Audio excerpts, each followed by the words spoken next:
Welcome to the deep dive. All right, so you've sent over this batch of materials about tackling case scenario questions. Yeah, focusing on exemption clauses in contract law. Exactly. And this is, a really core skill. Honestly, it trips up quite a few students. It definitely can. They can be tricky. We've got a guide here on the approach, plus some seminar notes on contract terms more broadly. Useful stuff. So our mission today is pretty straightforward. Let's unpack the method they suggest, walk through it step by step. And apply it. See how it works in practice. Right, using the case study they've included. The aim is really to give you a super clear roadmap, so you can handle these scenarios confidently yourself. Sounds like a plan. Where should we start? Okay, let's dive in. Maybe level set first. Contract terms generally. Good idea. Before hitting exemption clauses specifically, yeah. As the materials say, contract law is kind of unique because the parties themselves create most of the obligations. Through their agreement. Those are the terms. Precisely. And crucially, the guide points out, not everything said or written actually becomes a term.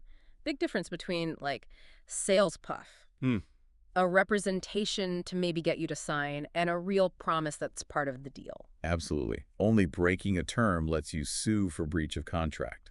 The consequences are different. Got it. The materials also talk about express versus implied terms. Right. Express are the ones stated, written down, agreed out loud.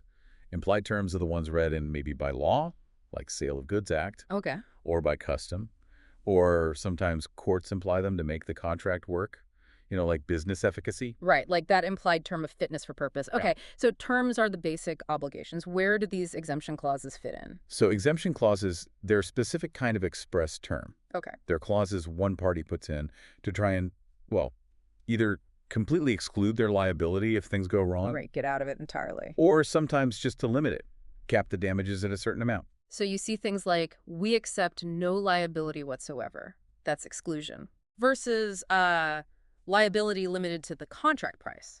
That's limitation. Exactly.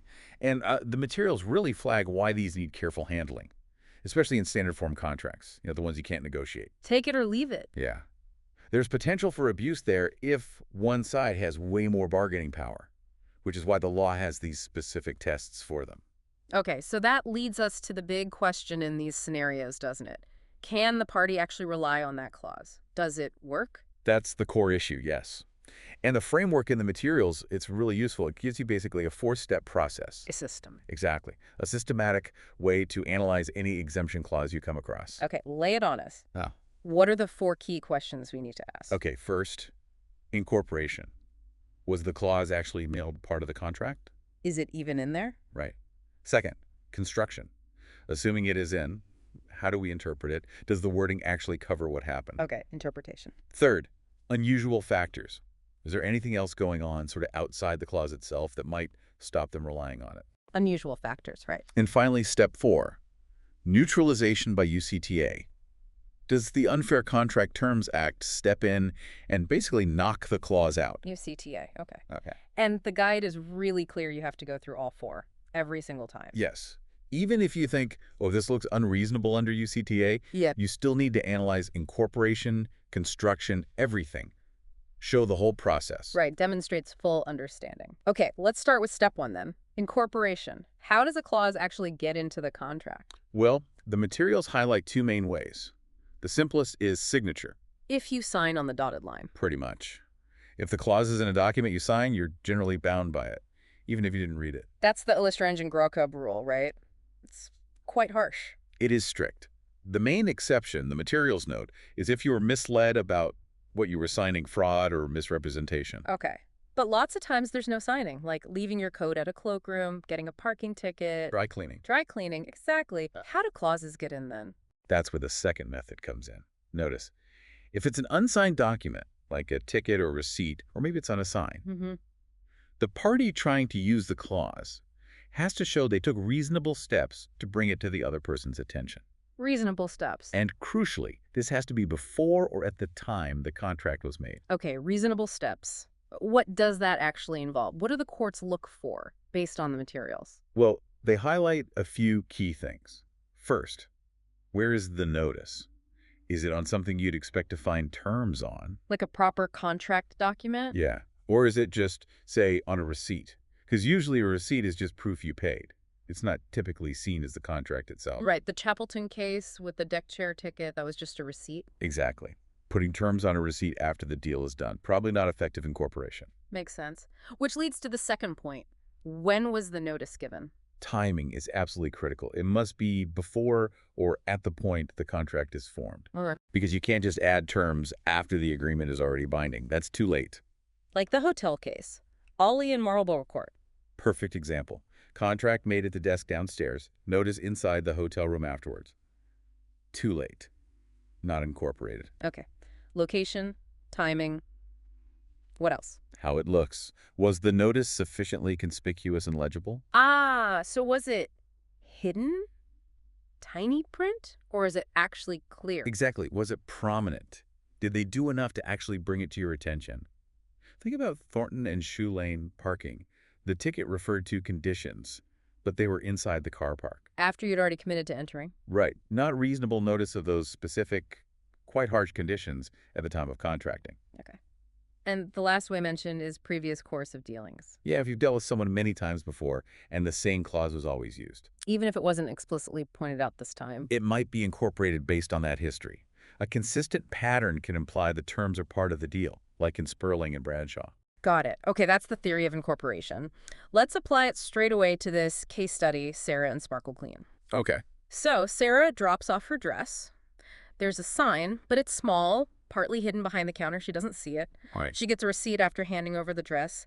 And on the bottom, in tiny print, there's an exemption clause. It's her first time using them. Okay, let's run through step one. Was anything signed? No, just the receipt, not a signed contract. Okay, so we're looking at incorporation by notice, two possibilities. The sign or the receipt. Let's take the sign. Materials say small and partly obscured. Straight away, that raises questions about whether it was conspicuous enough. Did Sparkle Clean take reasonable steps? Seems doubtful if it was hidden. Shades of Thornton, maybe? Not prominent enough? Could be argued. Plus, did the sign itself actually contain the clause or just refer to terms elsewhere? The facts say it referred to terms available upon request. Ah, so maybe not specific enough notice of an exemption clause right there. Potentially not. Okay, what about the receipt? Well, first off, it's a receipt. Applying Chapelton. Is it a document you'd expect contract terms on? Probably not. Usually just proof of payment and what you left. And the timing. She got it after dropping off the dress. Crucial point. The contract for cleaning was likely made when they accepted the dress. So giving the receipt with the clause after that point It's too late. Like Ollie. seems very likely, based on that principle. Notice has to be contemporaneous or before. Plus, the print was very small. Again, hitting that conspicuousness point from Thornton, tiny print doesn't really shout reasonable steps taken to bring this important term to your attention, does it? No. And no previous dealings either. First visit. Right. So pulling all that together for incorporation, based purely on the facts and principles in the materials, it looks highly unlikely that clause was properly incorporated, either by the sign or the receipt. Okay, so it probably falls the first hurdle. But, like the guide says, we soldier on. Assume, just for argument's sake, it was incorporated. Step 2. Construction. Right. How do we interpret the words? Does the clause actually cover the damage that happened? The key rule here is contra pro forentum. Exactly. If the wording is ambiguous, unclear, capable of more than one meaning, You interpret it against the person trying to rely on it. correct. Against the profferens, Sparkle Clean in this case, you give the clause the narrowest reasonable meaning. The materials mention Alex K., where the clause said any breach, and the court picked the meaning least helpful to the party relying on it. Yeah, that's a good illustration. If there's ambiguity, it works against the drafter. So let's look at Sparkle Clean's clause. No liability whatsoever for any loss or damage to garments, howsoever caused. Okay. The damage was to the dress, caused by using the wrong cleaning process. Sounds like negligence. Does howsoever caused cover negligence? That phrase, howsoever caused, is generally seen as pretty wide. It's often specifically intended to cover negligence. So it might not be ambiguous enough. It's less likely a court would find ambiguity there compared to, say, vaguer wording. While courts are traditionally cautious about letting parties exclude liability for negligence unless it's crystal clear, howsoever caused is pretty standard phrasing for trying to achieve that. What about loss or damage? Is that ambiguous? Unlikely in this context. Damage to the dress seems squarely within loss or damage to garments. So applying contra preferentum seems difficult here, if the clause was incorporated. It probably would be construed as covering this type of damage, even negligence. That seems the likely conclusion on construction, based on the wording provided. Okay. Step 3 then, unusual factors. Anything else that could stop Sparkle Clean relying on it, even if it's incorporated and covers the damage? Yeah, the guide mentions things that sort of override the clause. The classic one is misrepresentation about what the clause means or covers. Ah, the Curtis case. Chemical cleaning again. The assistant said the clause only covered beads and sequins. But the written clause was much wider. Because she misrepresented its scope, they couldn't rely on the full written term, only the bit she mentioned. So if the Sparkle Clean assistant had said, oh, don't worry, this just covers minor snags, but the clause was total exclusion. Exactly. That verbal misrepresentation could prevent them relying on the water clause. Another factor mentioned is obliteration. Meaning the notice is physically messed up. Yeah, like in the Sugar Railway case where the stamp went over the words "see conditions." If you can't actually see the reference to the terms, notice might fail. Okay, back to Sarah. Any misrepresentation by Sparkle Clean staff mentioned? No, the facts don't suggest anything was said about the clause. And obliteration. The sign was obscured, the print small, but nothing suggests the words themselves were stamped over or illegible. Not based on the description.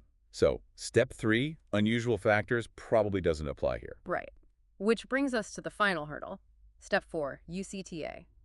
The Unfair Contract Terms Act. The big one. Often is, yes. Even if a clause seems perfectly incorporated and clearly worded, UCTA might still say, nope, sorry, that's void, or that's unreasonable. Especially in consumer contracts like Sarah's. Definitely. The Act gives significant protection. The key section here, as the guide points out, is Section 2, dealing with negligence liability. Section 2.1 first, what's that? That's for death or personal injury caused by negligence. Section 2.1 says you cannot exclude or limit liability for that. Any clause trying to do so is automatically void. Full stop. Okay, but Sarah's dress is damaged. That's property damage, not personal injury. Correct. So Section 2.1 isn't relevant here. We need Section 2.2. And Section 2.2 says? It says for other types of loss or damage caused by negligence, like property damage, an exemption clause is only valid if it's reasonable. Ah, the reasonableness test. That's the key part for Sarah's dress. Yes. The clause trying to exclude liability for negligently damaging the dress is only effective if Sparkle Clean can show it was reasonable. And how do we judge reasonable? The guide mentions Schedule 2 of UCTA. Right. Schedule 2 gives statutory guidelines. They're technically for different sections, but courts use them for Section 2 too. Key factors include... Let me guess. Bargaining power. Yes. Were the parties on equal footing? Or was one much stronger? Here, consumer versus business suggests unequal power. Okay, what else? Did the customer receive an inducement to agree to the clause? Like, did they get a cheaper price specifically because they accepted the risk? Doesn't sound like it here. And a really big one, knowledge.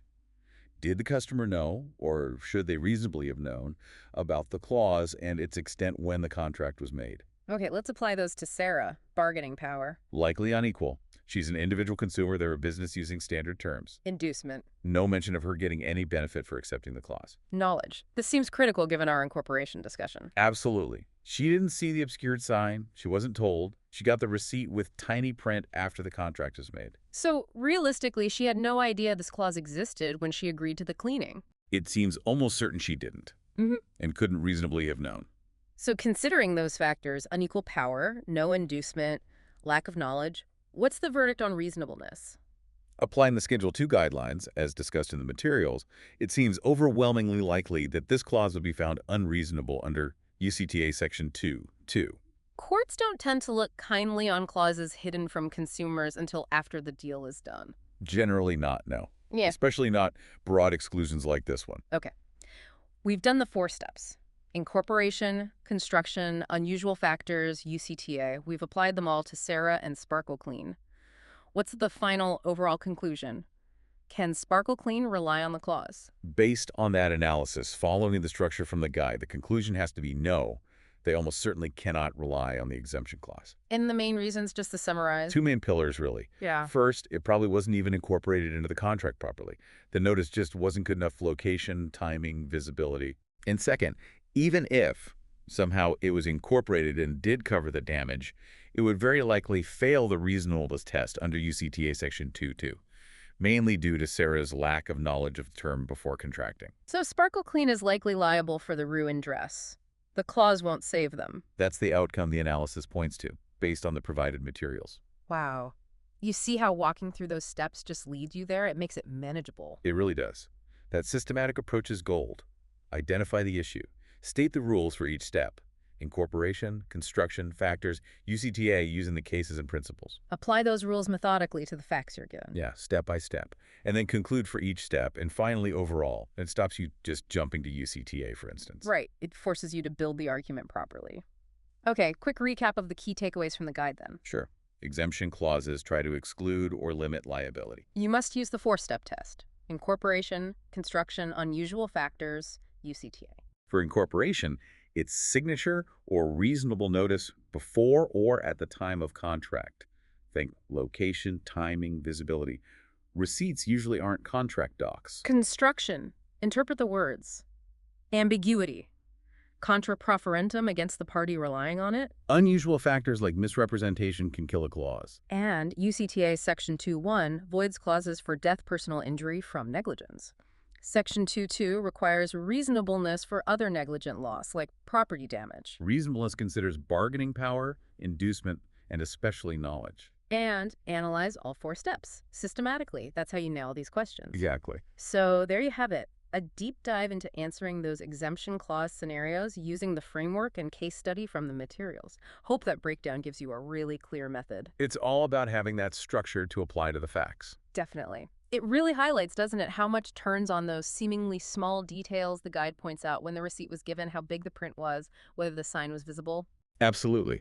The practical application of the legal principles relies heavily on those specific facts in each scenario. You need to spot them and explain their significance. A good reminder to read the problem facts very, very carefully. Well, happy studying. Until the next deep dive.